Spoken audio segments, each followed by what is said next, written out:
General session. Will the recording secretary please call the roll? Danette Brown. Here. Catherine Williams Brown. Here. Jose Cardenas. Here. Juan Cruz. Here. Christopher Davis. Good morning. Here. Michael De La Torre. Present. Marisol De La Torre Escobedo. Here. Anna Marie Francois. Makita Quino Shire. Present. Megan Gross. Present. Johanna Harwick. Present. Susan Aradia. Present. Bonnie Clark. Present. Ira Litt. Here. Monica Martinez. Shireen Povery. Present. David Simmons. Here. Tony Thurman. Kimberly Weiss Smith. Present. We have a quorum. Thank you. I now recess the general session and move to the Educator Preparation Committee. Commissioner Klatt, will you please reconvene the committee? Yes, thank you. Good morning. I would like to reconvene the Educator Preparation Committee. We have one item today plus the item that we tabled from yesterday. We'll start with item 4C, correct? Is that okay? Wanted to just confirm. So item 4C is proposed literacy program standards and teaching performance expectations pursuant to Senate Bill 488 for education specialists, low incidence disability areas. This item will be presented by Nancy Brynelson, Roxanne Purdue, Heather Kennedy, and David DeGeary. American Sign Language interpreters Sheila Brager Hall and Kimberly Bella are available on Zoom for this agenda item. This is an action item. Ms. Purdue, will you please begin?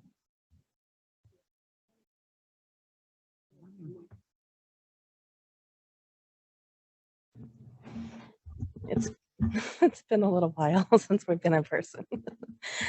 Good morning, commissioners. Morning.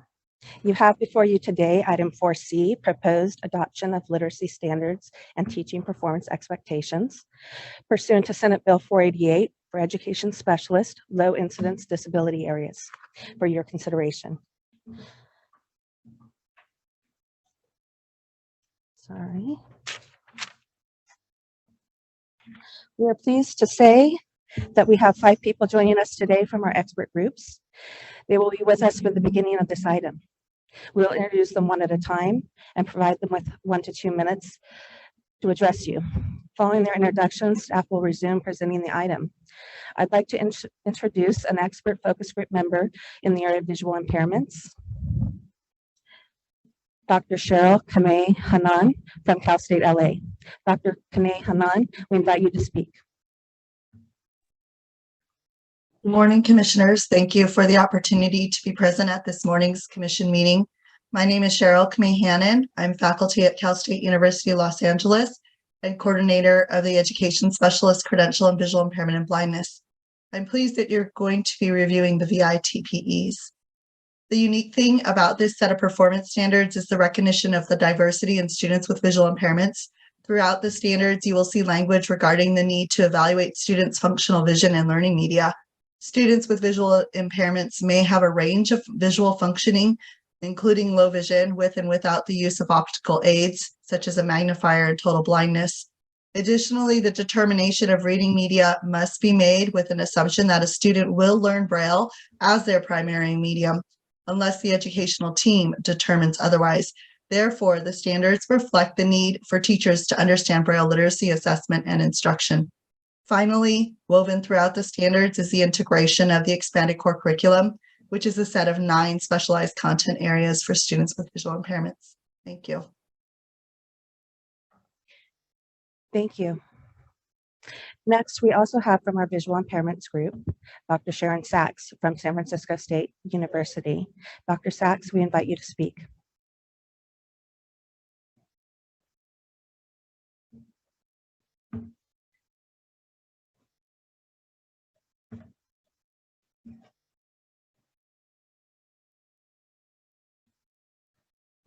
Okay, it looks like we'll move on.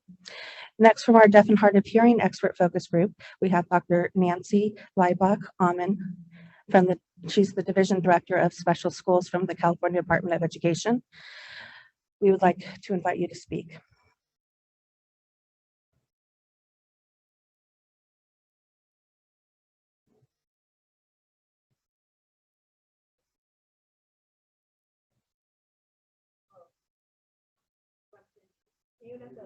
Sheila, we're not able to hear you. The interpreter we cannot hear. Okay. Okay, we're going to start again. Good morning. And my name is Nancy, and I am from the California Department of Education. I feel that this is a very important piece of work, and I'm so happy to be able to share what is going on within the deaf education field. Deaf and hard of hearing students must have language access from the very beginning of starting from birth. And we want to make sure that the language is accessible through sign language, through speech, through reading, through writing, so that these standards must be done in the appropriate way so that the people who are studying to become teachers are fully prepared to work with all students who have a wide variety of access to language. So I feel that we really want to emphasize that the language of American Sign Language and English, both of those languages go together in parallel. And the way that works is through visual medium, through sound, through reading, through writing, through samples, finger spelling, technology, a wide variety of areas. So we need to be able to juggle all of that. And we need to make sure that we continue in this important work moving forward. I appreciate you on the commission providing full support with this document of the standards. And for all teacher preparation programs, it's wonderful that we can invest more into language access for very young children. Thank you. Thank you, Dr. Libacommon. We'd also like to apologize for the misspelling of your name within the agenda item. And thank you for being here. Also from our DHA expert focus group, we have Dr. Gabriel Jones from UC San Diego. Dr. Jones, we invite you to speak. Good morning, commissioners and everybody here. I do want to thank you again for your support in this very important work, as Nancy just mentioned. We really want to make sure that we are included and make sure that our deaf and hard of hearing children are not in situations where they have language deprivation. This has been a big issue historically. So the concept is to make sure that both American Sign Language and English are represented. And we know that American Sign Language is a true language with its own phonology, its own grammar. So that way we can include that in the understanding of the way literacy works. We would like to have a bilingual strategy to make sure that our students get the best possible representation of the visual language as well as the auditory language. And I want to include Nancy Leibach's understanding of what we're doing. We want to make sure that we have appropriate practices. I'm sorry that I didn't say that I am Lori Jones from the university, and we have a program that I've been working on. I thank you so much for your time, and thank you for recognizing the role of ASL in teacher preparation programs. Thank you. Thank you, Dr. Jones. Also with us today from our early childhood special education expert focus group, we have joining us Dr. Janice McWayne from CSU Fullerton. We'd like to apologize to Dr. McWayne for noting the incorrect campus of employment. Dr. McWayne, we invite you to speak. Good morning, everyone. And thank you for allowing me to talk about the work that we've been doing over the last 4 or 5 months around literacy standards for our youngest population in California. And no problem with Cal State Northridge. I did receive both my credentials and my master's degree there and was an adjunct. So I can see the confusion. My heart lies with both Cal State Fullerton and Cal State Northridge. Our ECSE credential, our early childhood special education credential, not to be confused with our early childhood education specialist credential, the new one, which is causing a lot of confusion in the field, has been in existence since the early 1990s. And we serve California's youngest populations, birth through 5.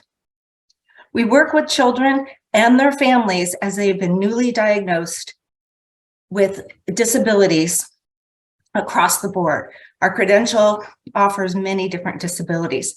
Therefore, in working on the literacy standards, we really had to think about our youngest population and their families. Our job often is to just work in the beginning on attachment and bonding, skills that we work with families so that they can participate in joint attention with eye gaze. We literally work on positioning so that families can begin with emergent literacy with their children, so that the child and the family have the best possible situation. Therefore, when working on these standards, we really took into account our youngest vulnerable populations. We work with children who have complex communication needs. So we really wanted to focus on assistive technology, alternative and augmentative communication, unaided language input. I have to commend Nancy and her team for really listening and going and doing research in these areas so that they understood what we were talking about in our discussions and drafts. I believe that the standards that are put before you now reflect developmentally appropriate learning skills for emergent literacy and early literacy for our youngest populations. Keep in mind that due to the fact that they are already in special education, assessment of their skills and how children are doing is an ongoing process. So we are always looking at how children are learning and developing in the most appropriate way. We also looked at these standards in a way that was building up and not just lowering what was already proposed and watering it down. Whenever we look at building standards and teaching performance expectations, we need to build from learning on up. And that goes for both VI and DHH. Both those credentials, I also hold the deaf and hard of hearing credential. We work with families from birth. And so it's important, as was mentioned by both our VI and DHH experts, that we look at each child and family individually as they move through this process. Thank you again for allowing us to be here and support these standards that everyone works so hard for. Thank you. And now we have joining us Dr. Sharon Sachs. Dr. Sachs, we invite you to speak.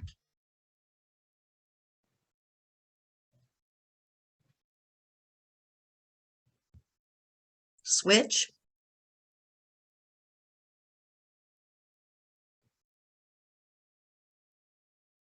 Sharon, you might be muted. You actually turn on your camera so I can spotlight you.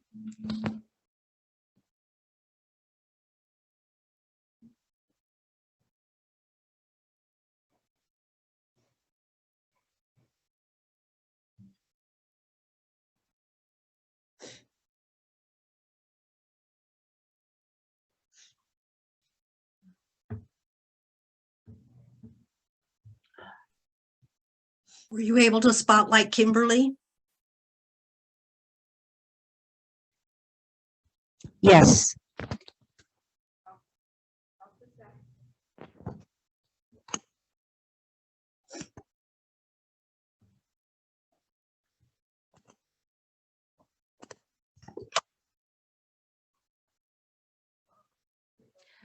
Dr. Sachs, could you turn your camera on so we can highlight you?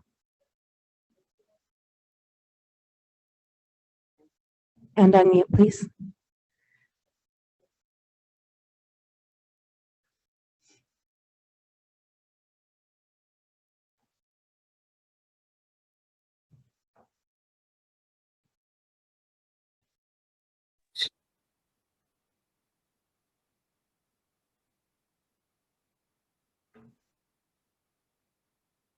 Hello.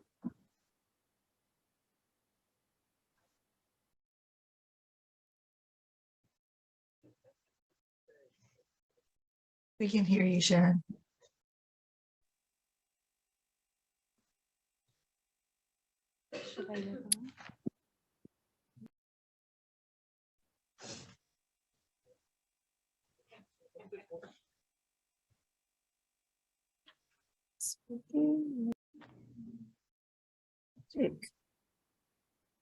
Hello.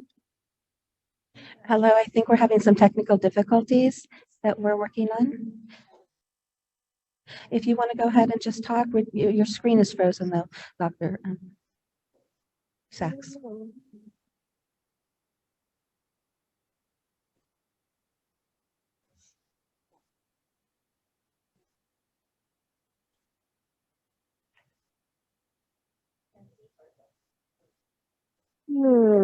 Okay, we won't be able to see you, Dr. Sachs, but if you go ahead and just talk, we have an interpreter here for you as well. Thank you.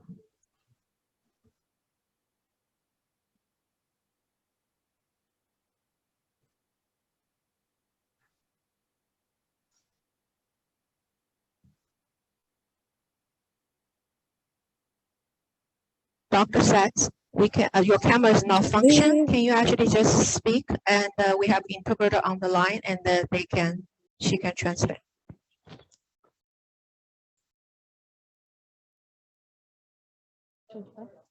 Okay, we're going to go ahead and move on, and hopefully we can have Dr. Sachs rejoin us later. So this meeting actually marks the 5th agenda item since last February that Nancy and I have had the pleasure of presenting to you involving the implementation of Senate Bill 488. The slide before you is intended to provide a quick overview of some primary aspects of Senate Bill 488.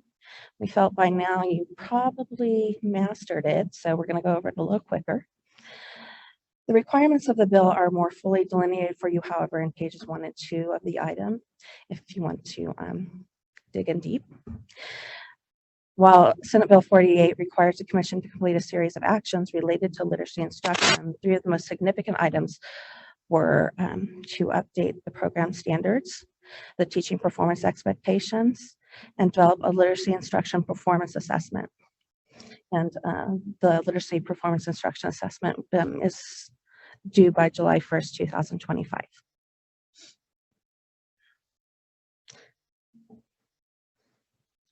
Due to the specialized nature of these low incidence area credentials, it was determined to develop a separate literacy standard and TPEs for each one. We held multiple meetings with our expert focus groups over a period of time.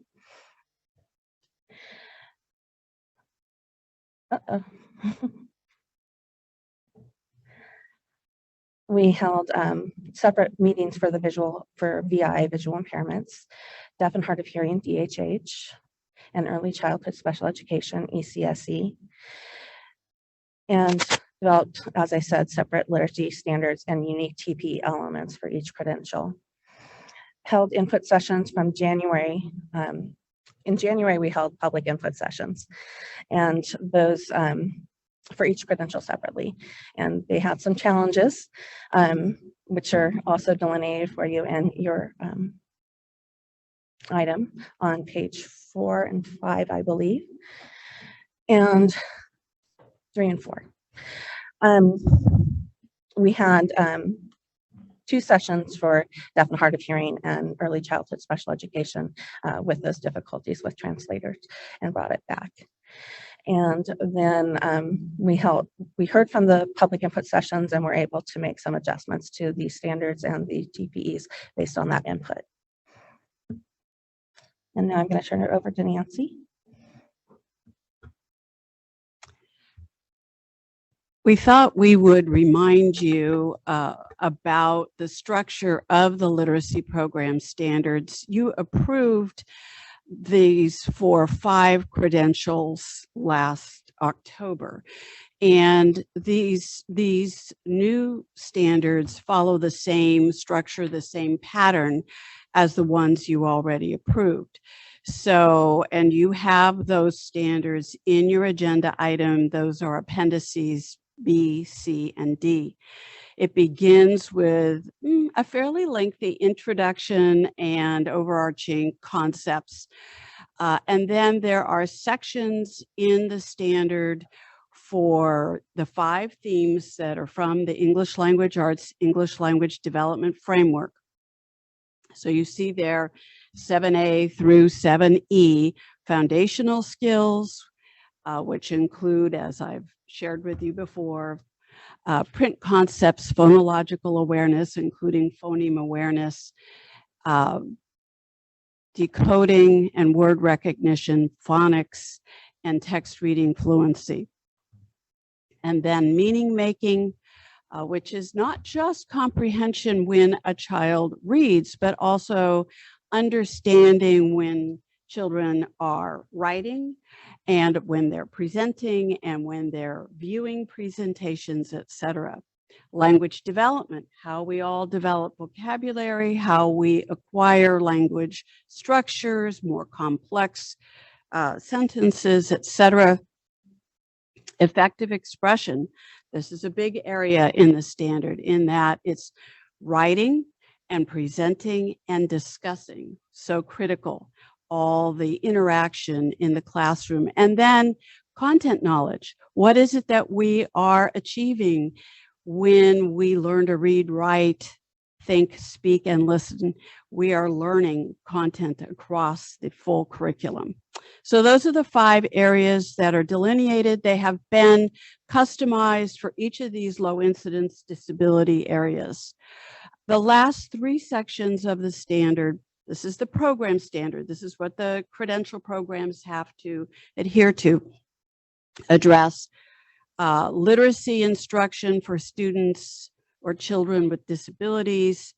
As you know, SB 488 requires us to incorporate the California Dyslexia Guidelines, and those are referenced throughout the standard, but they're specifically addressed within this section. Section 7G, Integrated and Designated English Language Development. Now, throughout the standard, we have emphasized multilingual programming, opportunities for children to learn languages in addition to their home language. And here we're looking specifically at children who are adding English and the ways in which we do that. And we close out that standard with a bit on clinical practice and the TPEs. So I go through that so that you realize this is not completely new, the same pattern from the standards we presented in October. This gives you a view of how the 5 areas in the education specialist credential are the same and a little bit different. So what you approved in October was ed specialist for mild to moderate support needs, extensive support needs. And that was 1 standard, 11 universal TPE elements, and then additional TPE elements for each of those 2 credential types. What we did in order to honor the uniqueness of each of these 3 areas, we created unique standards for each one and a unique set of 14 TPE elements for each one. They follow the same pattern, have the same topics, but they're customized.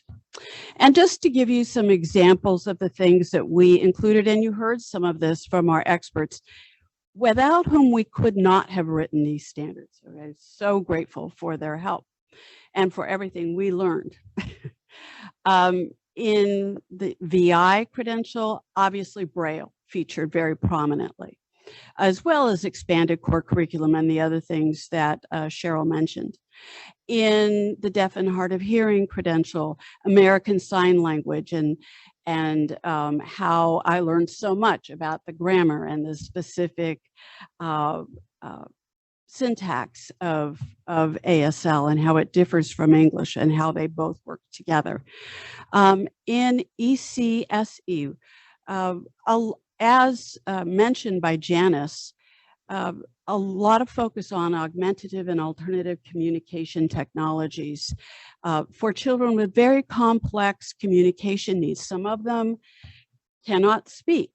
They use eye gaze, or they are able to point to pictures and use other devices. So all that we have around phonological awareness has to be modified for children depending on their situation. So that just gives you a flavor for some of the things we highlighted in those standards. As you know, we had lots of feedback, particularly in the area of deaf and hard of hearing. There's some more detail about that in your agenda item. What we have received some additional feedback since the item was posted.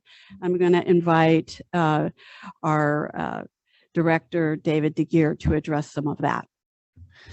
So commissioners, as Nancy said, we did receive some additional feedback since the public listening sessions and the publication of this item in reference to the early childhood special education standard, paragraph F.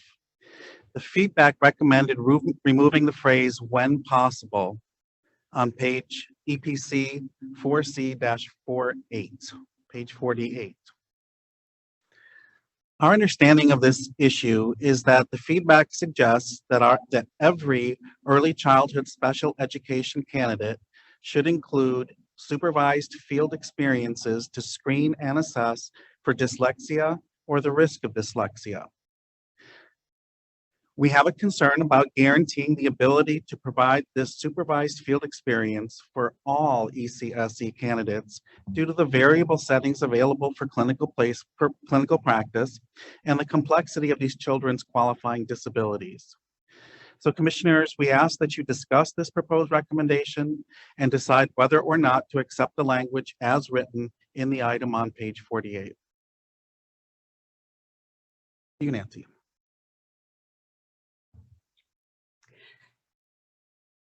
With that opportunity for you to discuss a bit later, I will now turn to Heather to address our next steps once these standards and TPEs are approved. Thank you, Nancy. So should the commission approve the proposed literacy program standards and TPEs for the low incidence areas, our time frame for implementation includes technical assistance for the certification of programs to meet the July 1st, 2024 deadline that's outlined in SB 488. And if we can go ahead and take a look at our next slide, our timeline for implementation also includes updating the commission's performance assessments to include literacy by the July 1st, 2025 deadline. And more detail and additional information about our next steps is available on pages 6 and 7 in the agenda item. We're going to switch interpreters.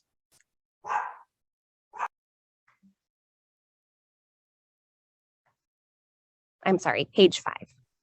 And I'll go ahead and turn it back to Roxanne.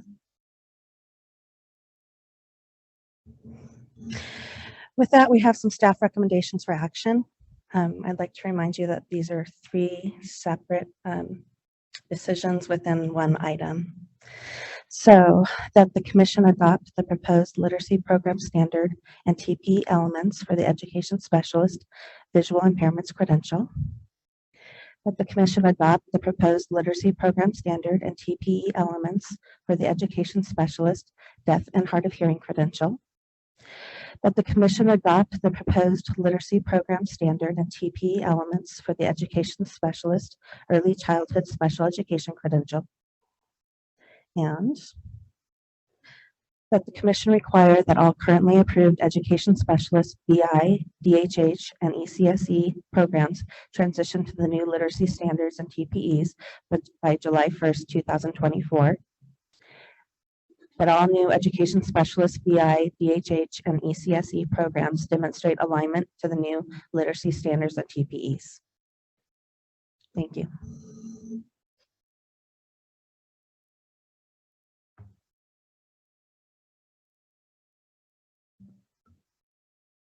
Thank you. I was making some notes on that to make sure I had our actions straight. With that, we conclude. Thank you. Thank you. I was maybe waiting for that signal. We will now open for public comment, and thank you for all the presenters and everyone online and everyone here. Thank you. We will now open for public comment. If there are members of the public that would like to give a presentation, please notify the meeting moderator by submitting a request card or clicking on the raise hand icon if participating through Zoom, or pressing *9 if participating by phone. For those who are participating through Zoom, please accept the invitation to join the Zoom meeting as a panelist and turn on your camera before making your public comment. For those who join via phone, press *6 to unmute and share your comments.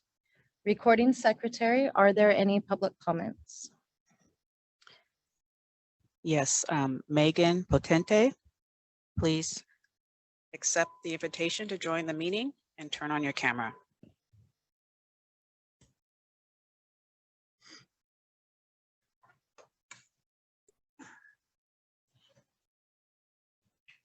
Hello, can you see me?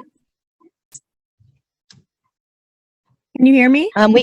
We can hear you, but we cannot see you. I have my video on. I'm sorry, I'm in the car, but I'm following your expectation. Can I begin? I think so. Yes, we can hear you.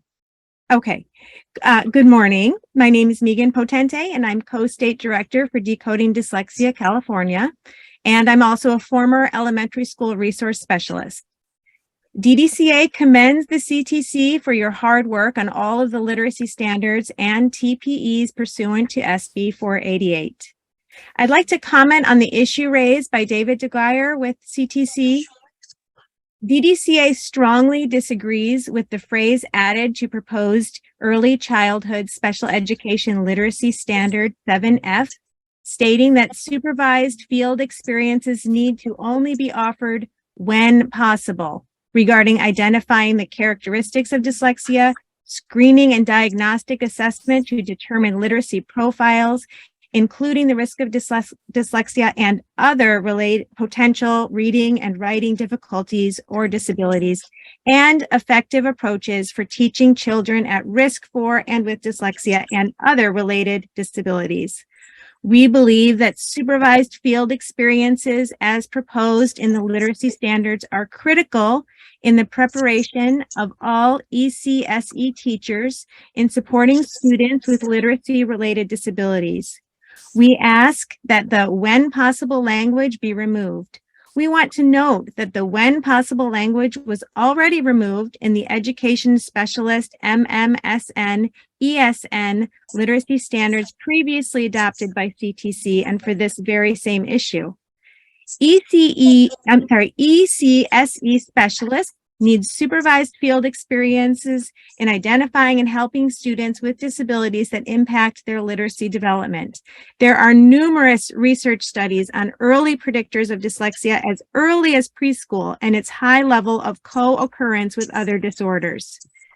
DDCA requests that you please remove when possible from the proposed literacy standard 7F for the ECSE standards to ensure teachers are prepared to meet the needs of our youngest learners when research shows early intervention is most effective. Thank you. And thank you. I wanted to let you know your camera did come on just at the beginning of your comments. So we were able to see you. Thank you. Julie Rems Samario, please accept the invitation to join the meeting and turn on your camera to share your comment.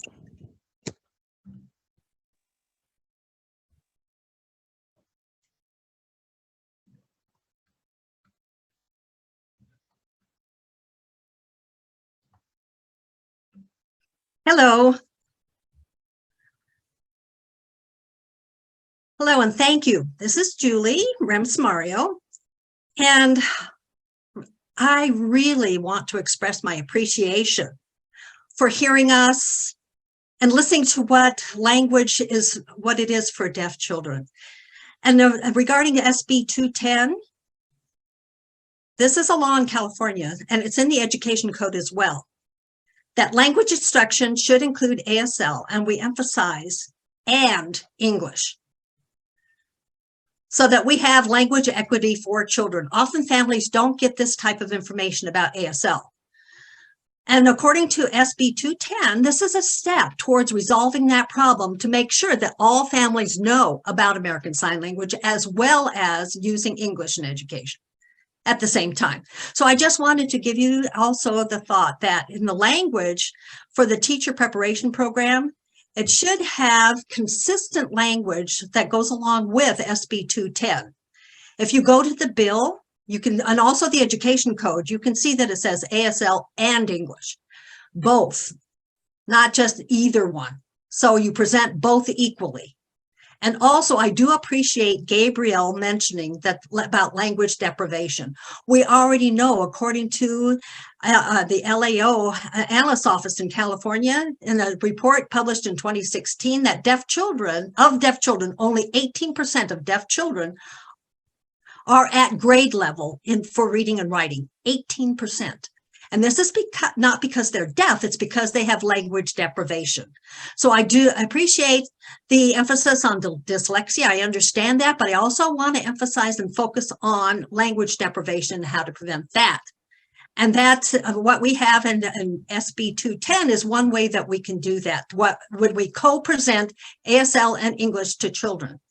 So I would like to make sure that we emphasize the and I would like to add that into our document to mention training about SB 210 for teachers, both in ECE and deaf and hard of hearing education, so that they understand how to use SB 210 language.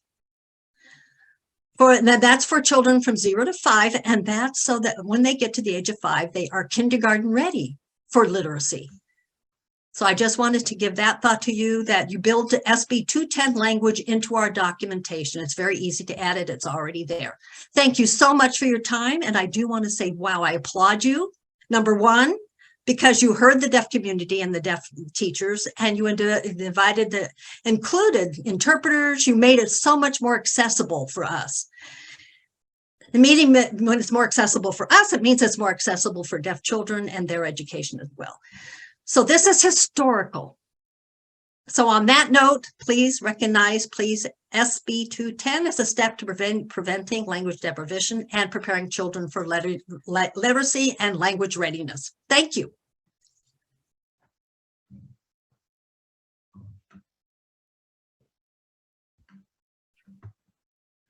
M. Kunze, please unmute, or I'm sorry, please accept the invitation to join the meeting and turn on your camera.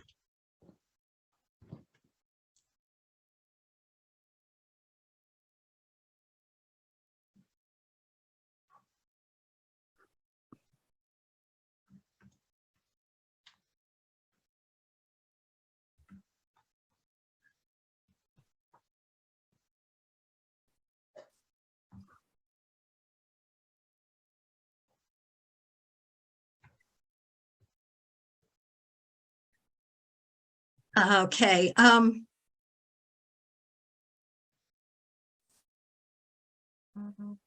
Who has the floor now? You have the floor. Go ahead, please. Me? Okay. I didn't spell my name right, so I wasn't sure if the interpreter was able to, speak it. But I have a few comments. First of all, I would like to introduce myself. Now, some of you who know me know that I am a retired teacher. I was a professor, and I had taught for 20 years at San Jose State University and Boston University and Gallaudet University. And now here I am back home again in California. My background is related to literacy. I have done a lot of work in regards to literacy and deaf children. I have training in linguistics, psycholinguistics, child language development, literacy development, and bilingualism. I've looked through the proposed language and I see many wonderful things here in this proposal. And I do want to thank you, commissioners, for your hard work and the process you've gone through. But we still do have some areas of weakness and misinformation. And so I'd like to take the opportunity now to make some comments about those things. First of all, in regards to dyslexia, there is a lot of confusion about dyslexia in general, and specifically for deaf children.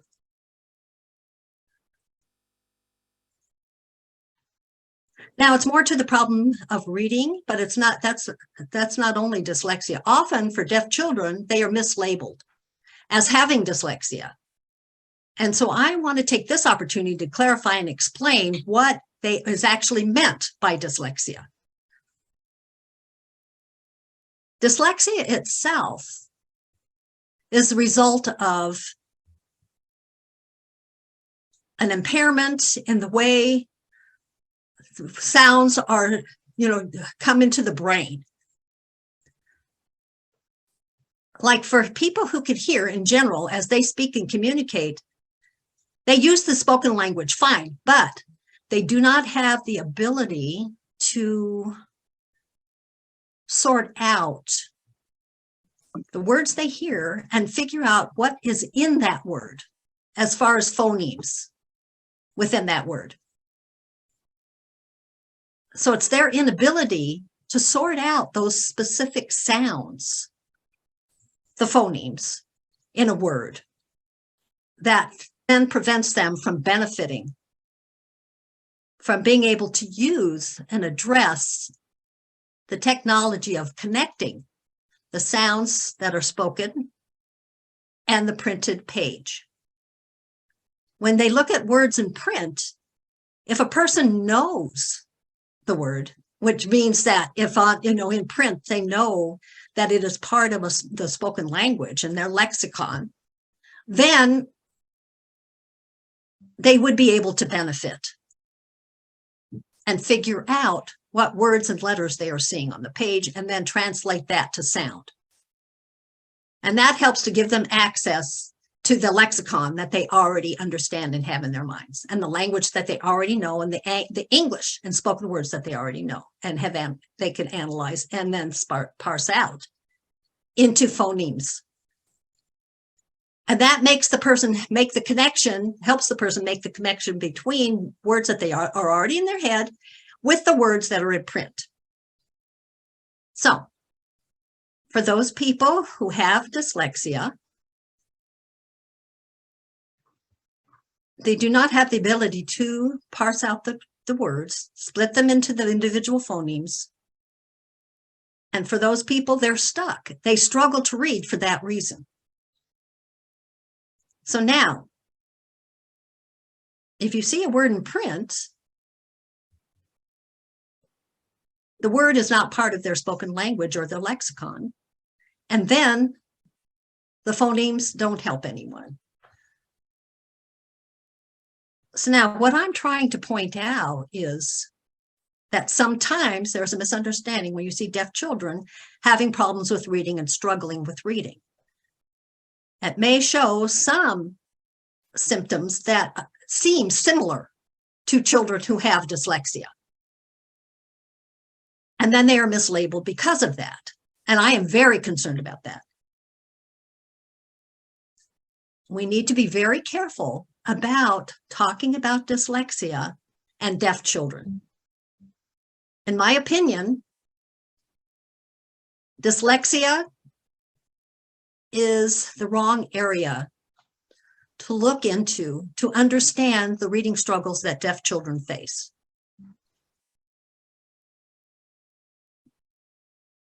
Deaf children don't know spoken language from the beginning, so they have nothing to connect the printed word with as far as spoken language. So dyslexia is not the place we need to go to understand deaf children's struggle and with reading.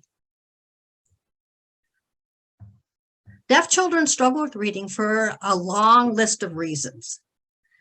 And many of those we do not yet fully understand because of the overlapping or the conflation with other issues. For example, many of you have talked about language deprivation. And for me, I am so glad that people are starting to recognize language deprivation as an issue.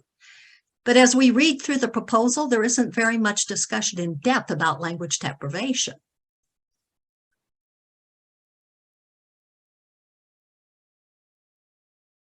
So what I'm saying is that without a strong foundation in language, how would a deaf child begin to make progress in learning to read? And secondly, there is a lot of confusion in the proposal about bilingualism or multilingualism and literacy related to hearing children that are bilingual or have bilingualism in the mix. And I think it's very important to explain that as far as deaf children, And in regards to language deprivation, this may lead to what we call semi-lingualism, meaning they do not have skills in any language. And I think that that is the root problem. I think that we have to spell this out more clearly, that the root of the problem is if they do not have skills in any language. Then, as a result of that, they do not have a good place to start. And that's why people are pushing for SB 210 to be included, having that language, because it's so critical in the first 5 years to have language acquisition. And that will provide the children the foundation that is needed to then start to learn how to read. And I do want to emphasize that learning to read is about learning English. And learning to read includes a very different process. But there must be first a strong language foundation, and ASL provides deaf children easy access to language, easy access to communication, and that is the way they can grow their language skills. And that language foundation, once they have that, they will not be semi-literate. They will have tools for being able to learn English and then learn how to read. And we're So, going to and learn ask if you English and can to reading at wrap the up same your time. comments. Okay, thank you. Yes, I know. And I apologize for going on and on. There's so much information I wanted to share. Okay, so let me just abbreviate this. There are many good things that are in your proposals, but I also see a lot of missed opportunities to explain and clarify these specific things and what I see as misinformation. And so my hope is that we will have a chance to rectify what I have seen as some shortcomings in this proposal and make it even better. So if you would like my advice and feedback, I'd be more than happy to help with that. Thank you all for your time. And thank you. I was truly fascinated, and I wish we had longer to listen to what you had to say, and I hope that that discussion can continue. I think we might have more public comments. Thanks. And we're going to be switching interpreters. Renee Lucero, excuse me, please accept the invitation to join the meeting and turn on your camera.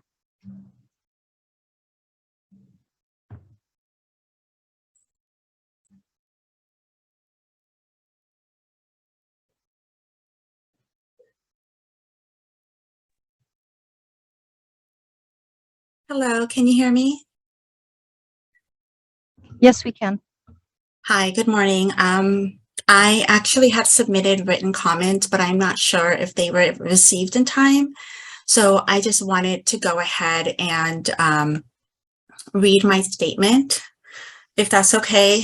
And I apologize, I'm not really feeling very well today. I have a cold, so I'm going to go ahead and read my statement, since I don't trust myself to remember everything that I wrote. So my name is Dr. Renee Lucero, and I am the Chief Academic Officer at John Tracy Center in Los Angeles. In this role, I primarily serve as the director of the DHH graduate program that we offer in partnership with Mount St. Mary's University. I am a deafblind woman with bilateral cochlear implants, and I'm a proud product of the DHH programs of the Los Angeles Unified School District and a former DHH teacher for LAUSD. I'm grateful for the opportunity to provide feedback on this, the development of the DHH literacy standards and the TPEs. This was an exciting opportunity to get feedback from multiple experts in order to ensure that the needs of all deaf children were considered. I was initially encouraged by the collaborative process for developing this document, and I do commend Nancy and Heather and the team for facilitating this process. However, I am disheartened to learn that some of the suggestions that were provided by myself and my colleague, Dr. Richard Scott Weiss, were removed, namely the request for the inclusion of teachers of the deaf who are spoken language specialists as part of the team of experts that could support a child who is deaf. It's my understanding that there is much opposition to the term listening and spoken language and the acronym LISL or LSL that denotes affiliation with a specific methodology. Yes, the Alexander Graham Bell Association is the governing body that oversees the listening and spoken language specialist certification. However, the term listening and spoken language is not a trademark or a brand. Proponents of the listening and spoken language approach do not suggest the idea that listening and spoken language is a language in itself. LSL is not a language. However, it is a methodology that supports the use of strategies that promote the development of listening. So that is auditory skills and receptive language and spoken language. So that is spoken expressive language in whichever is the primary language of the child and their home. Many school districts in the state have shifted from calling the traditional auditory oral programs to now calling them listening and spoken language programs. LAUSD does this. They refer to listening and spoken language special day programs and listening and spoken language intervention. Covina Valley Unified is another example that also refers to their program as listening and spoken language, or one of their programs. The California Hands and Voices organization also recognizes listening and spoken language as an educational approach. That said, if there continues to be opposition to the term listening and spoken language in this specific document, then I must insist that wherever there is reference to an ASL specialist as part of the educational team, that there also needs to be reference to a spoken language specialist or a teacher of the deaf who has spoken language development training. If the term deaf is truly inclusive of all children who identify as deaf, hard of hearing, hearing impaired, deaf blind, then we cannot be exclusive of the needs of some of these children. This is still a very heterogeneous group of students with very diverse needs. Just as there is the rightful acknowledgement that some deaf children may require the support of an ASL specialist, then so too must it be acknowledged that some deaf children may require the support of a teacher of the deaf who is a spoken language specialist. Indeed, the California Legislative Analyst Report from 2016 states that auditory instruction is the most common DHH instructional approach in California. Furthermore, there must be acknowledgement that teachers of the deaf who support students using spoken language also need to be familiar with hearing technology in order for, quote unquote, students with auditory access to develop the skills to support their spoken language. We cannot ignore the fact that the majority of deaf children in our schools do use some form of hearing assistive technology, whether that's cochlear implants, hearing aids, remote microphone systems such as FM and DM systems, in order to access their education. These children who have auditory access do not have this access by mere chance. There is intentional and collaborative partnerships in place to support the appropriate fitting and consistent use of hearing technology and the ongoing educational support for those children whose families have chosen the listening and spoken language approach, whether in isolation or in combination with sign language and ASL. One final comment is in regards to the section about deafblind students. As a deafblind person myself, I assure you that it's important to remember that the population of deafblind students is as heterogeneous as that of deaf students. There are numerous factors critical to determining appropriate educational programs that contribute to this heterogeneity, general versus acquired deafblindness, the degree, if there's any residual hearing and or vision, and the presence or absence of additional disabilities. Excuse me.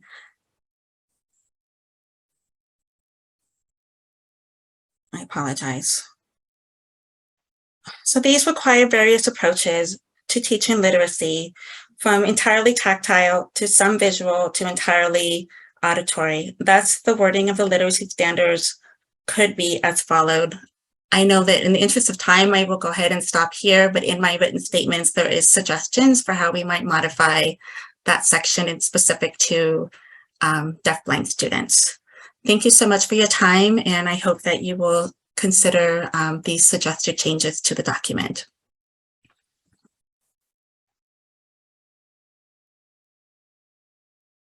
Laura Peterson, please accept the invitation to join the meeting and turn on your camera.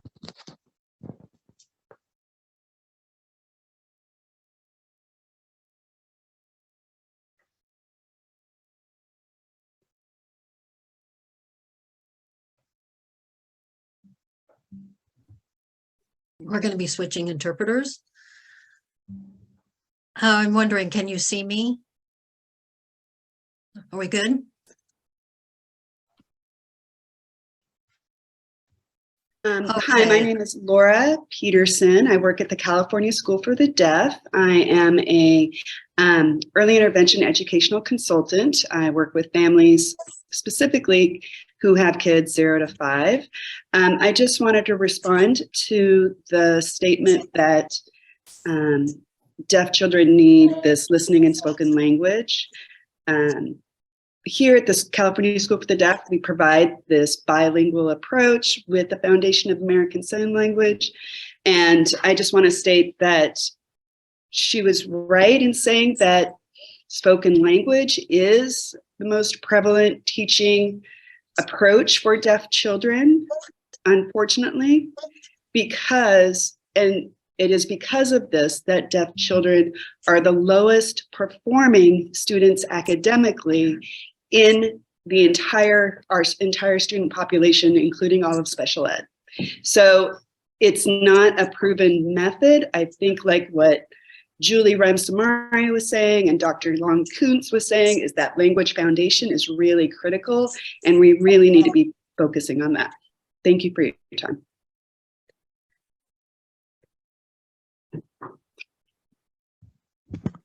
Harold Acord.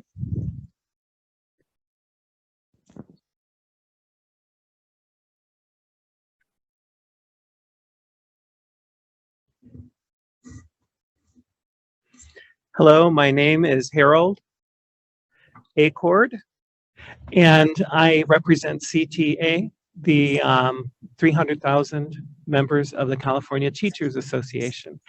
And we just simply have a question today. Our question today is, we were unable to see or to extract from what was in this report on who exactly that are classroom teachers, practitioners in the classroom, especially around the less frequent education specialist items, that part of this report.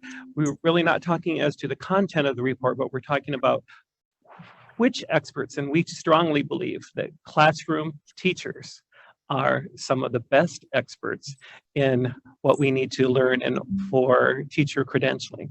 We were wondering what experts in the classroom that are doing this job every day in front of our students, with our students, and partnering with the community, which ones were consulted, which ones worked on this item, because it was just very hard for us to tell from reading the item.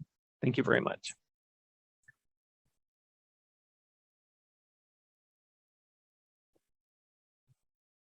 We have no additional requests for public comment. Okay, thank you. Thank you for everyone who provided public comment. Sorry, I lost my place. There we go. The public comment period for this item is now closed. Do commissioners have any questions or comments on this item? Yeah, Commissioner Simmons. Okay, with regard to when possible, when I'm writing to standards, I love a phrase like that because it's a loophole I can drive a truck through. So I'm wondering if narrowing the when possible, because what I heard you say and read in the article is it really has to do with particular settings in which it would be inappropriate. Could we maybe narrow that language instead of eliminating it altogether? Narrow it to be something like unless inconsistent with the IFSP or IEP of the students in the candidate's clinical setting? Yes, we certainly could narrow it, and I think Nancy has some ideas as well. I don't know if you've got anything you can discuss, but if this is something that it's always difficult to try to edit at the table. So, if the commission would like us to bring back this item at the next meeting, we can do that. Commissioner Gross? Well, I'm just wondering what is the language in the already approved mild to moderate support needs, extensive support needs, since those are the school age credentials, and we're talking here about birth to 5. The school age credentials are the ones that I'm really concerned about being able to have more access to. Birth to 5, like, could we mirror the language to show, because birth to 5, you might be with babies as part of your fieldwork practicum, and it's unrealistic for us to expect that they're also going to get a placement with one student with dyslexia. Could we mirror the language? The language for mild to moderate and extensive support needs expects, there's no caveat that says when possible or where practicable. So the expectation is that supervised field experiences will include opportunities to do assessment of students as well as to do practice teaching with students. So they will learn about assessment and screening through coursework. They'll learn about effective teaching practices through coursework, and they'll also have the opportunity to practice those in their field work. We did not believe that in the case of early childhood special education 0 through 5, and so there could be a kindergartner, a classroom could include kindergarten children, could fulfill all of the pieces of the sentence as we have it in mild to moderate and extensive support needs. Some of the discussion has been, well, could we focus on assessment of students? There's debate about assessing children of that age for dyslexia or risk of dyslexia. There are certain things you can do, but as Janice pointed out, some of these children have very complex communication needs. And in terms of assessing phonological processing, phonological awareness, typically, but not always, you need students to be able to respond verbally. So there are things we could look at doing to narrow by specifying that assessment might be an area where they would have field experience, but to expect there to be necessarily a child identified as at risk for or with dyslexia in this setting is probably not realistic given how difficult it is to find placements. And I see lots of nods around the table for student teachers. But we will take your direction.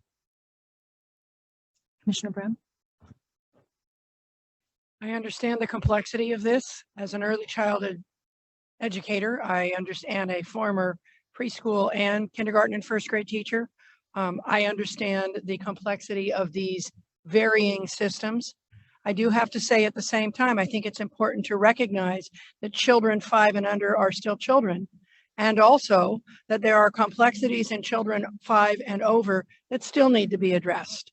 Secondly, the ECSE area includes children 4 and 5, and as we move into the TK world and kindergarten world, I think we need to look carefully at not creating such a bifurcated system that we're still excluding children who are younger from being public school children. So I want us to be careful about that. And then about this issue in particular, this is not my specialty, but I recognize that if mild, moderate, and extensive children with those needs are working with people who have supervised experience, field experience, which, as we know, really informs your practice, I think we need to consider that that's also something that's important in early childhood education, not just for children that are working with people, with children who are 6 and older.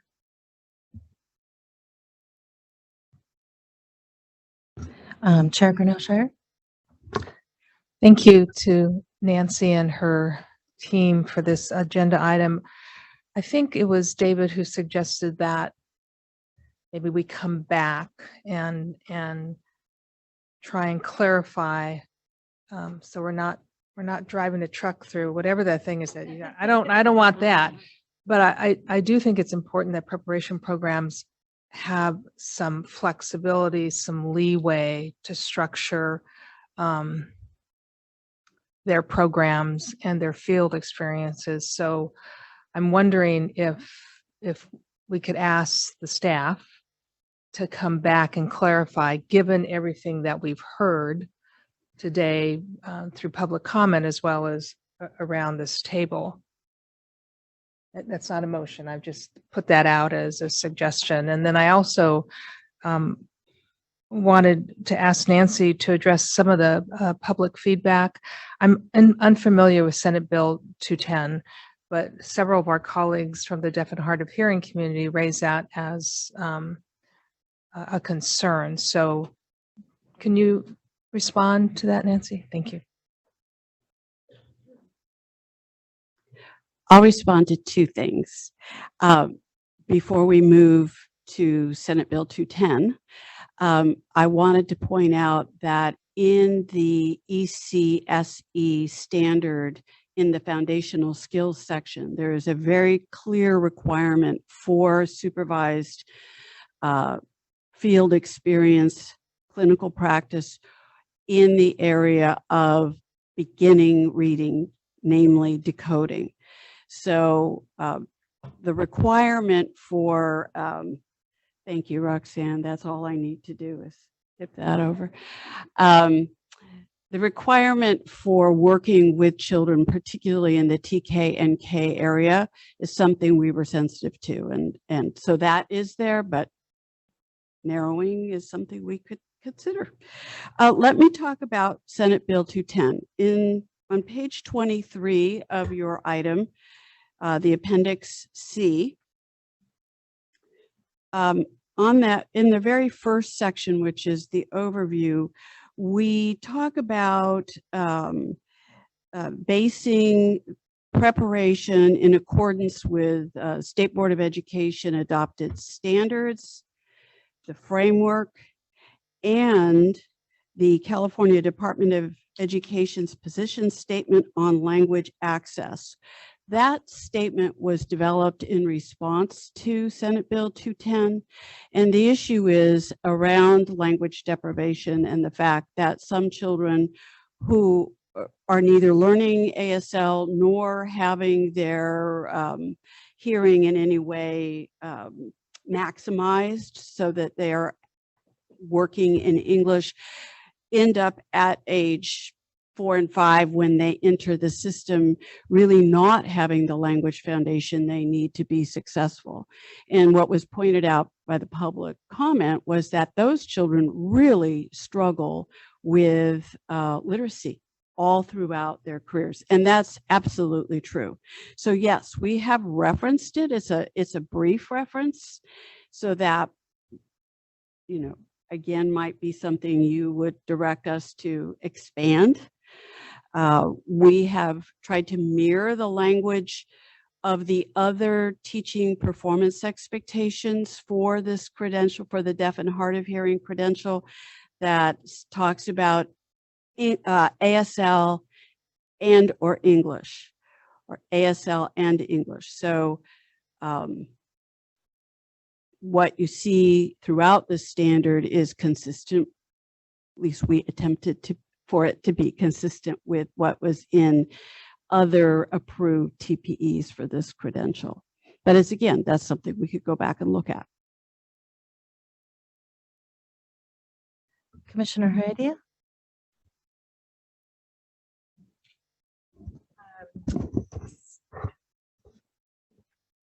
So my area of expertise is in literacy, but there's a lot of in here that I don't hold an expertise in, a lot of just the education of deaf and hard of hearing students, but I do know about literacy. And so when one of the comments from from the public talked about the stages of second language acquisition, that raised a red flag for me right away, because I feel like that is so critical. And Nancy, I feel like I'm just talking to an old friend here because I've known Nancy for a long time. But I just, I pause because I'm thinking about those stages of second language acquisition. I'm thinking about a kid that comes in who's either a TK, for example, maybe coming into a school where immediately there could be, they go into English with the ASL, and then there's no support of the home language. And that is just, I'm cringing because, I'm thinking like I'm going to be fortunate in my district. There's a dual immersion school opening in August. And this is on my radar with, students that could be identified. But I think we lose the idea that we need to just really think about the stages of second language acquisition and what role does that play in how we address the education of credential students, pre-service teachers, and also on school sites. So didn't mean to pick on Nancy, I just know her. So we've been at this for a while with this. So I don't know, Nancy, if you could, I'm sure there's other people that can respond. I'm sorry, but I'll go ahead and respond.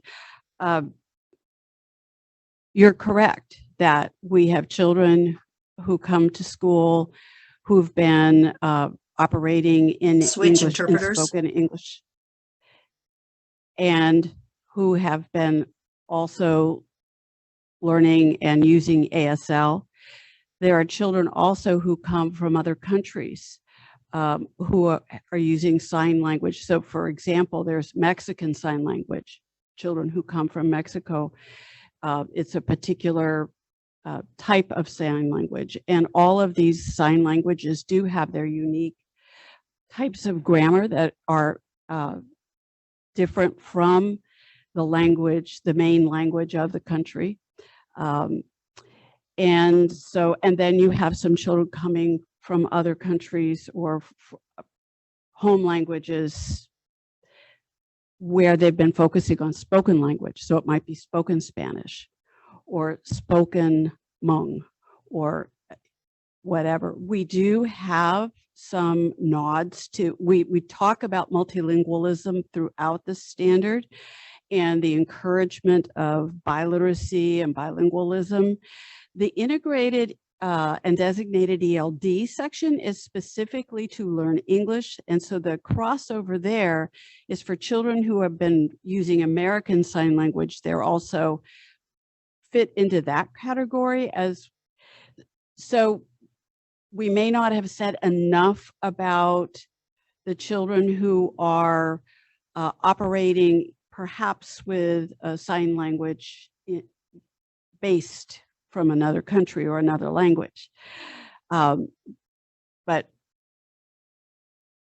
we did attempt to make it broadly supportive of multiple languages and translanguaging. So I could go back and highlight those areas or even think about how to augment them. This comes, we know that it's a challenge to recruit people to go into this particular, into the mild, moderate, severe deaf and hard of hearing. I know this. I know our numbers are always low at the the universities, but I also want to make sure that somehow children coming into our schools are, that that they have a teacher in front of them that has been appropriately trained. And that's, we're finding now that that's not always the case. We can't always there's not that abundance a lot of times, but at a minimum of understanding that second language acquisition, I think is just so critical. I think for every teacher who has a student in front, but how it overlaps with some of the information in here, that's where I'm less, I'm less familiar with that. So, but anyway, I know you guys will do miracles. Thank you. Commissioner Poppy?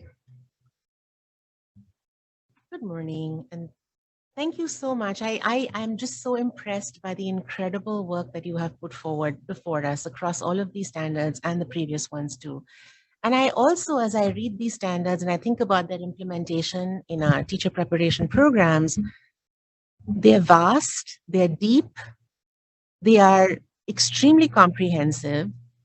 And I keep reminding myself, we have a sense of urgency. We want an extremely well-prepared teacher who can get our kids teaching literacy right from the, meeting all of their individual learning needs.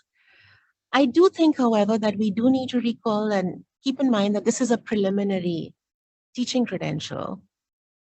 And our candidates will come back for a professional teaching credential and will go through professional development through the arc of their teaching career. And so we do have to keep that in perspective as well as we think about these literacy standards, which are one of many standards in the entire teacher preparation program for candidates who are earning a preliminary credential. I'll just. Commissioner Gross? Thank you so much, Commissioner, for sharing that. I feel like we started with like, what do we want to tweak and fix? And we didn't really celebrate this moment, right? We are talking about our students who are most significantly impacted through disability, who have historically, as Dr. Jones said, experienced language deprivation. And our children who are babies, right, who have really complex disabilities, and that engagement with family and getting babies to be able to sit up, to be a part of reading the board book, right? And so when I was reading through this, I was cheering, right, in my bedroom about the fact that we are raising the expectation that all of our kids are going to be literate and that starts at birth. And so I don't, in the kind of minutia of some of the quest for perfection, I feel like we're getting to a little bit here. We're missing the historic progress and the celebration that all of our kids can learn to read, to speak, to effectively express communication. And I really feel like this set of standards honors so much culture and representation that our students are going to demonstrate their language through AAC, through ASL, through Braille. Like, how incredible is that? And so I don't want us to get lost in the minutia and miss that incredible next step in expecting more for our kids. So thank you very much for listening to the community and engaging the community in this work. Chair Granoshire?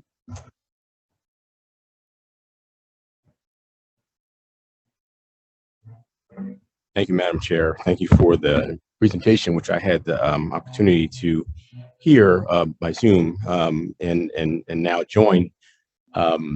Also, I echo, it's a great presentation. Thank you. And I'm wondering if, we are trying to balance some complexities here. If hearing that there aren't a lot of supervised field opportunities for some teacher candidates has made some advocates feel like, well, then that means that students' needs will go unrecognized. And maybe instead of trying to be perfect, as my colleague just talked about, maybe you could talk about what are we going to do about that? What are we going to do about creating those supervised field opportunities? And I think for me, if I were, as from a parent perspective, what are we going to do to make sure that no student falls through the cracks? I mean, I feel that's what I'm hearing when I hear advocates say we're not comfortable with language that says when practicable. And I understand that we're balancing the lack of supervised field opportunities, but I think people really want to know, how are we going to ensure that students don't fall through the cracks? Perhaps we could speak to that, and that might help to ease some of the tension and move away from an expectation of the perfect, but to understand that we're always going to be working to make sure that no student falls through the cracks and gets the support that they need. Through the chair, if any of the panelists might be able to address that. If I may respond to that, I'm reflecting on what Commissioner Pavre reminded us, that this is the preliminary preparation of a beginning teacher, and there are other spots along the teacher's journey where we're going to deepen that teacher's understanding of content and clinical practice to ensure that those kids are not falling through the crack. And I'm balancing what is feasible and doable and what's right for kids. And so we've heard some suggestions from the public, and before we move to a motion, one of our public speakers would like to speak again, and in the spirit of inclusiveness, I'd like to see what she has to say, if that's okay. So Ms. Hilbach Aman, and I think it's really hard for me to see your name there. So if I mispronounced your name, I'm sorry, but if you would like to make a brief statement.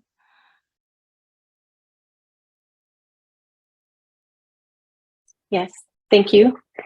Hi, hello, thank you for allowing me to speak again. I think it's very important. One of the commissioners recently mentioned about, in the discussion of language in general, and students having access in terms of when they're from 0 to starting language, having access to that second language in education. Bilingualism is being part of that. So what I would like to explain a little bit more to understand about that, as a deaf person, I have deaf parents.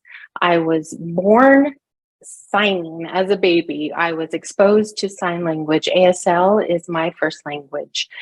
English is also my first language. I am bilingual. I have a family that uses 2 languages. There's opportunities available at home, and then there's opportunities available at school. So the goal of SB 210 is to really reduce those barriers to language as early as possible, meaning that families need to be informed of what the options are and how they can make language accessible for all infants that are identified with a hearing disability at whatever level that might be. Could be profoundly deaf to a hard of hearing student, but to opt for those options to all children.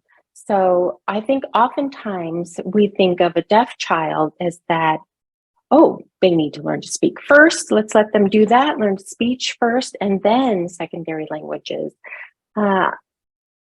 If you are forcing me to speak, I don't understand that language. You have to keep other options in mind. I don't have that access to the auditory language. So they have to give other options.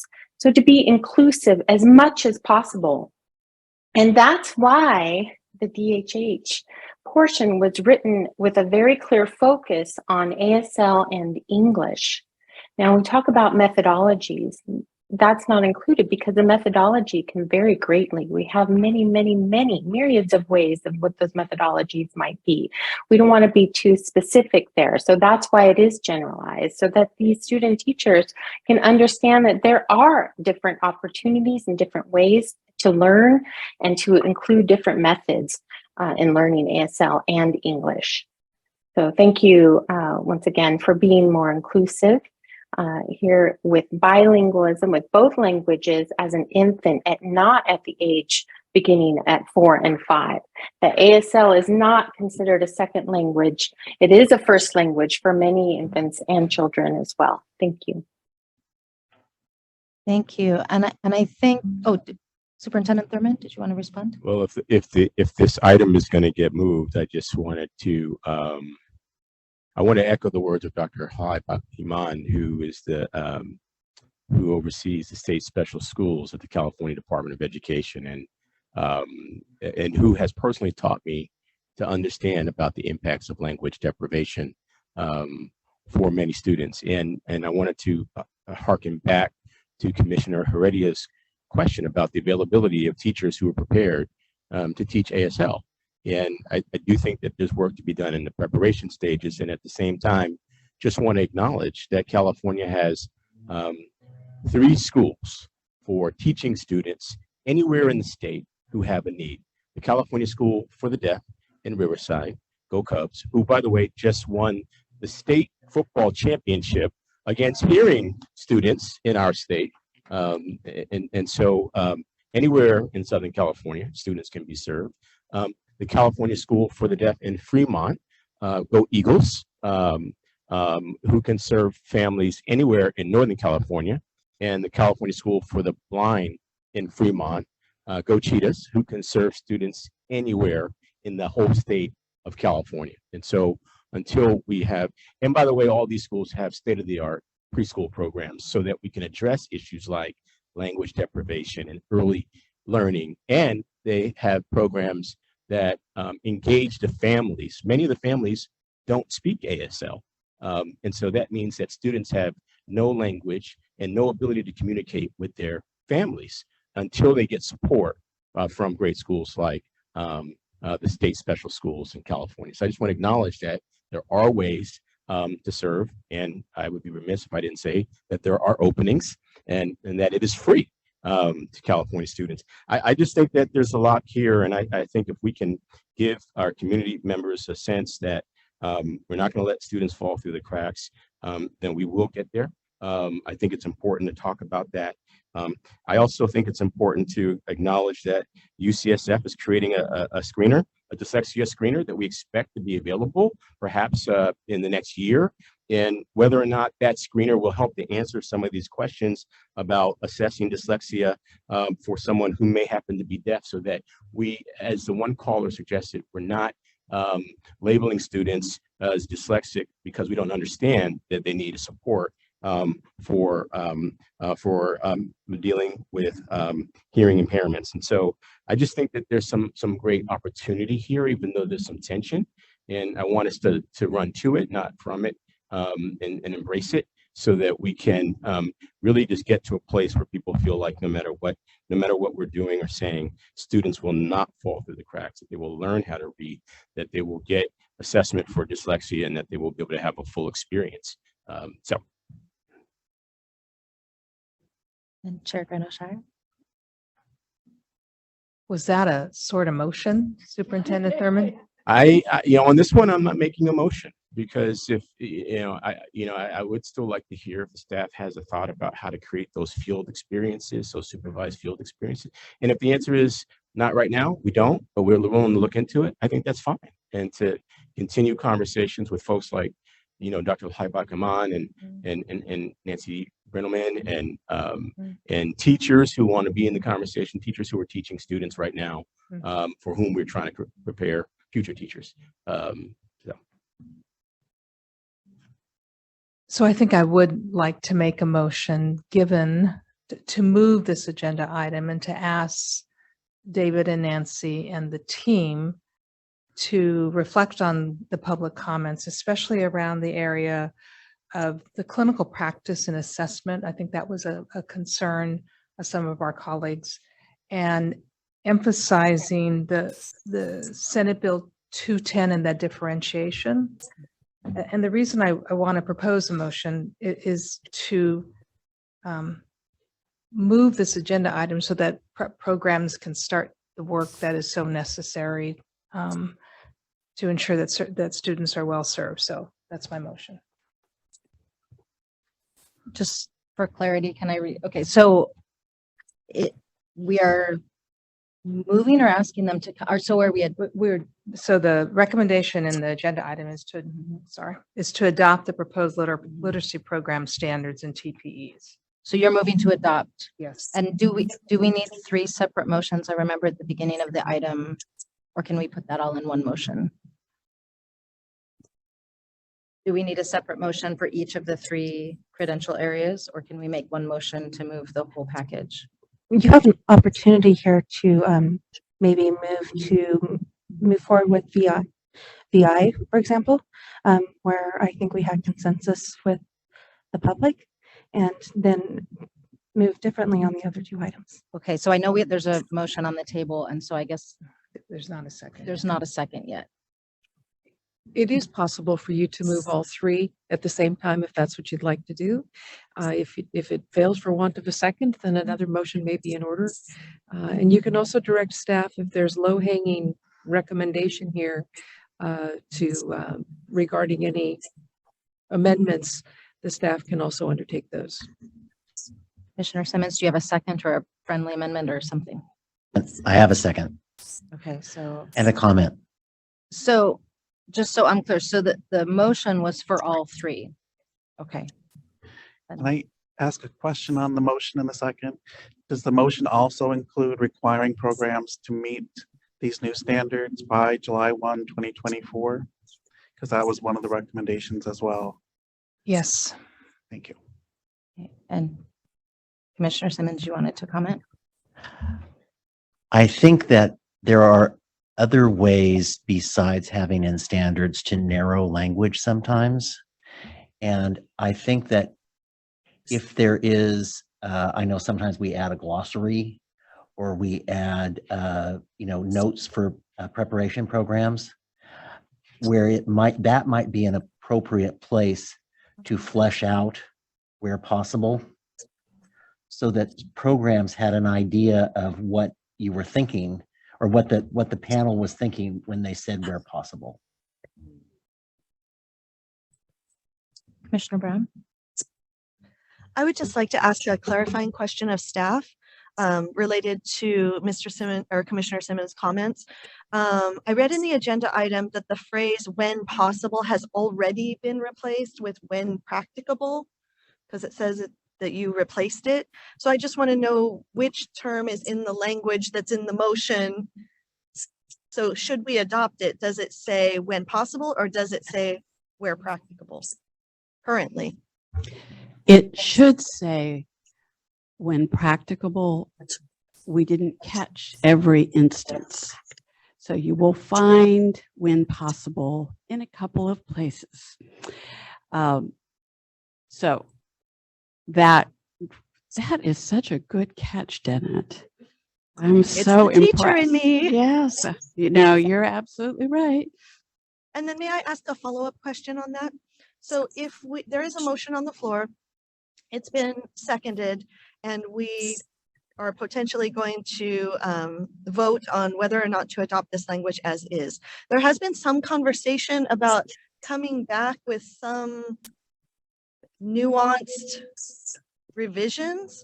So if we adopt the language as is, or I also heard some Commissioner Simmons say there are other avenues to narrow the scope or maybe refine the language. I just need some clarification on that too, because I don't want to miss an opportunity to do what we want to do. Commissioner Heredia? Can we have a motion where we agree to move this forward pending the proposed changes or proposed recommendations? It depends on what the proposed recommendations are. I think that if you have recommendations about amendments to any of the 3, then you should state those as part of your motion. If you're moving them as is, you can do that, but otherwise it's not transparent. So then let's go back to the question about pulling this apart. Which we talked about, there was some agreement on one of them, and we move forward with the one that has the cleanest we can move forward with on that one, and then the other 2 would come back. So I want to be clear. The proposed adjustments would include keeping "when possible" or "when practicable." I don't even know if that's really a word, but I assume it is. Adding the issue about clinical practice in assessment. I think that's really critical. And then emphasizing or highlighting the Senate Bill 210. So that would be the amendment for the early childhood special education. Oh. And Commissioner Litt, thank you for having your raised hand up there, and sorry if I missed it. Commissioner Litt? Thank you. At first, I just want to thank again the staff and all the members of the community who contributed so thoughtfully to the production of this work, and which is really important for our programs and for our state. As I understand it, the current motion on the table is to move forward with the recommendations as they're presented to us here. I think because there's some lack of clarity on some of the precise language, as well as some ongoing set of friendly recommendations, both for further study and maybe some tweaking of language. It seems like, my current orientation to the motion would be against it, because I just think there's some lack of clarity. While I appreciate all of the work in a broad sense, the specific words matter. And so when we're not even confident that the language of when possible, where practical is in the right place in the document that we're being asked to approve, seems like we might be in better shape to clarify some of the ways that we would like staff to kind of work on tidying up the documents so that we can come back to it and vote in favor once it's shaped up. That's just my comment on the current motion that's on the table. But I do want to appreciate all the folks who put so much thought and effort into a really important and complicated piece of work. So thank you for that. Thank you, Commissioner Litt. And I am similarly a little, this is not my area of expertise, so I've really been just trying to listen and learn. But I am a little bit hesitant right now for some of the same reasons. So thank you for voicing those concerns. Do other commissioners have comments or Chair Granoshire? So I'll withdraw the motion. And so I need a second too. Okay. So I'd like the motion, let's take it separately. The three items or the three credentials. So that's the motion is to approve whatever the order was. I think So is that a motion to approve one? Are you moving? Well, first of all, we need to withdraw the motion. Do we need to vote on that? Okay. Okay. We got a second. Okay. So then the new motion is to take each of the credentials separately. Yeah.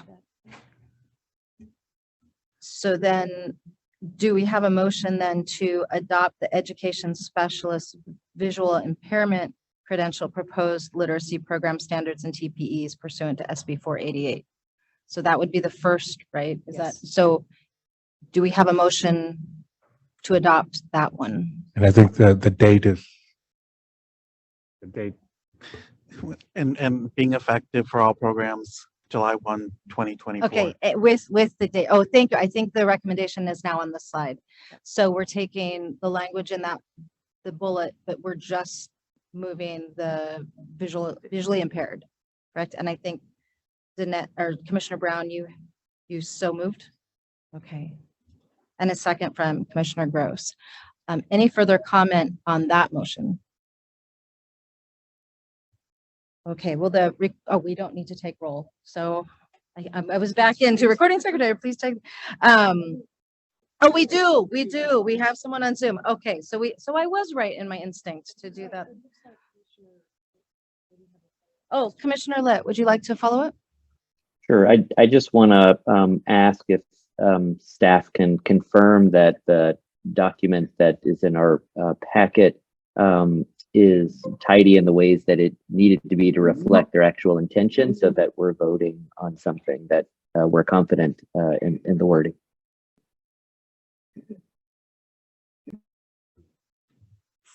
For VI, correct. Can staff? I would just say that with respect to the difference between where possible and where practicable, we will go in and use where practicable wherever that's practicable. How's that? Okay, I'm sorry. It's just had to be done. I'm sorry. Is that if I don't believe there are any other concerns about the language in VI that we've heard. And I'm looking to Nancy Brynelson, and she's saying that she's nodding one way or another. So please speak. There are two places where we have that qualifying language. One is in 7F, literacy instruction for students with disabilities. That needs to be changed to when practicable. And then in integrated and designated English language development 7G, we also need to make sure that that language is consistent. But those are the only two places where we have that qualifying language. Okay, so we will ensure that they say when practicable. Thank you. Do any other commissioner? Yeah, Commissioner Pavri. I just look at the July 1, 2024 date, and I look at the amount of work that are, and I do not forget the urgency in the state to prepare teachers. I absolutely do with these skill set. And I wonder if there has been feedback from the field about that's not a whole lot of time for our programs to effectively incorporate a whole lot of new standards and well, really important. But is this timeline feasible? That's my question. And I also wonder if we want to maintain a similar timeline for DHH and ECSE along with VI, which we're not approving today, which means we're pushing that down the road. So I do worry about the July 1 timeline. We certainly understand that. And the timeline is really driven by Senate Bill 488. Because we need to implement the new performance assessment with literacy by July 1, 2025. And before we can implement that, we have to certify all preparation programs as having met the new standards, which will happen in the 24-25 school year. So in order for us to do that, that's the date that we need programs to implement them.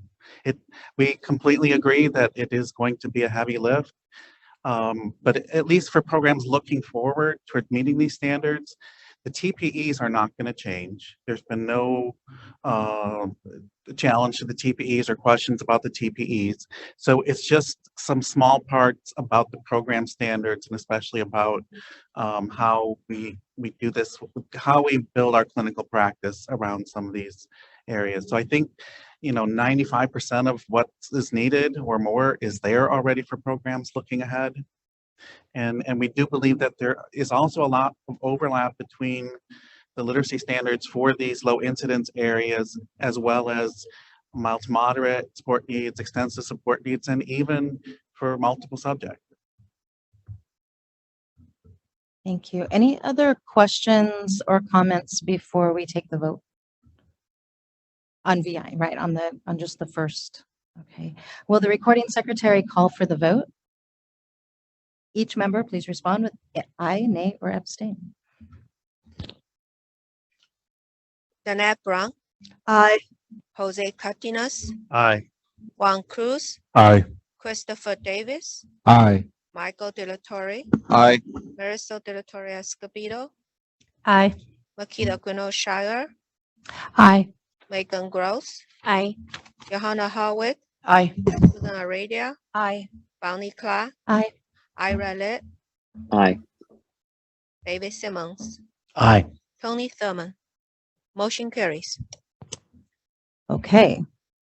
So do we have a motion for the remaining two items? Okay, so we'll take them.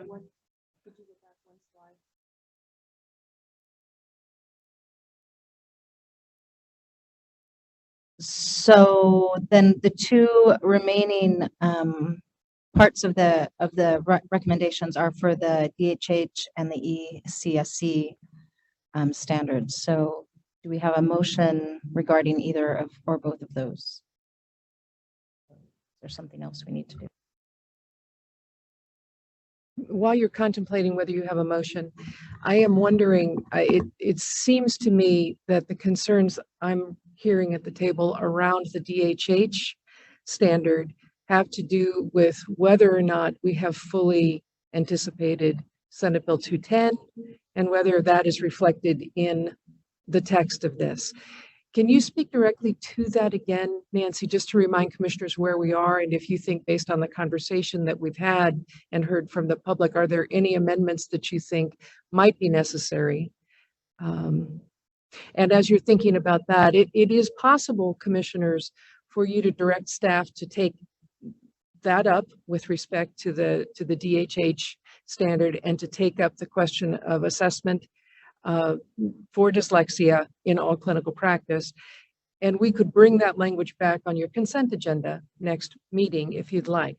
Alternatively, if you're satisfied with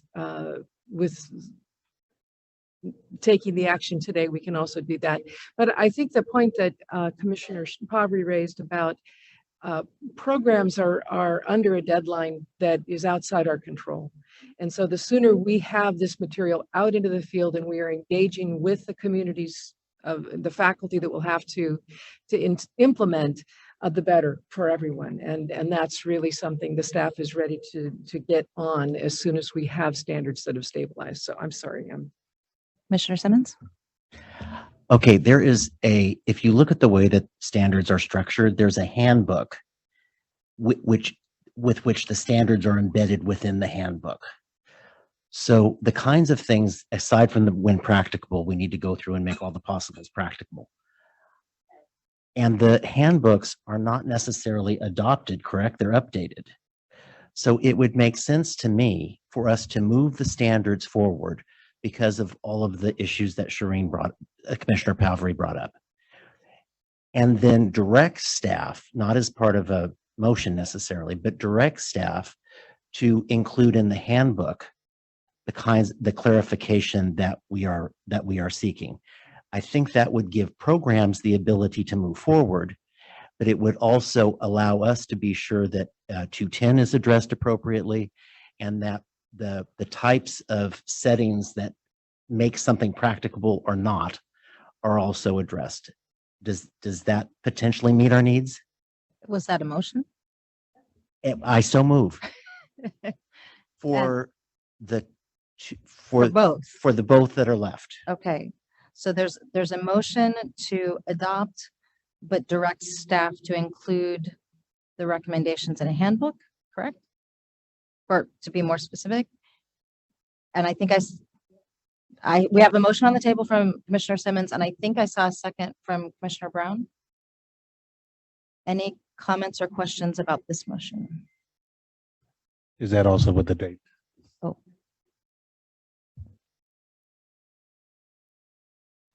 For the deaf and hard of hearing and for the early childhood special education, is it for both, correct? Yes. And effective.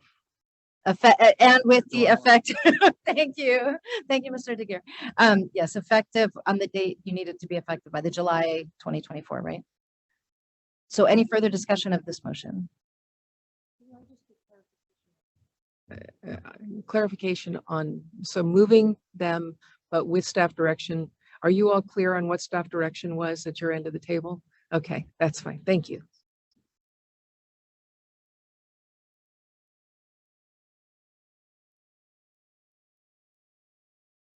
Okay, so I was trying to check Zoom. I can't see Zoom, so we wanted to make sure that there were no raised hands. I don't see any raised hands do we have? Oh, no. Okay. Sorry, Chair Renaud-Schauer. I just want to appreciate the commission for understanding the urgency facing ed prep programs and coming up with a solution that I think addresses the concerns of the public comments, but allows us to move forward. I really appreciate each of you.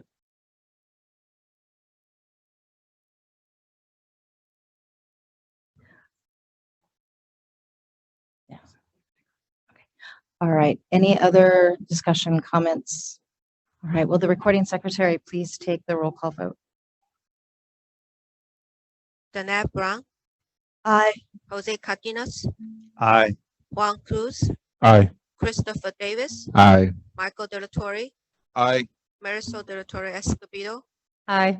Makita Shire, Aye. Megan Gross, Aye. Johanna Harwick, Aye. Susan Aradia, Aye. Bonnie Clark, Aye. Ira Ditt, Aye. David Simmons, Aye. Tony Thurman. Motion carries.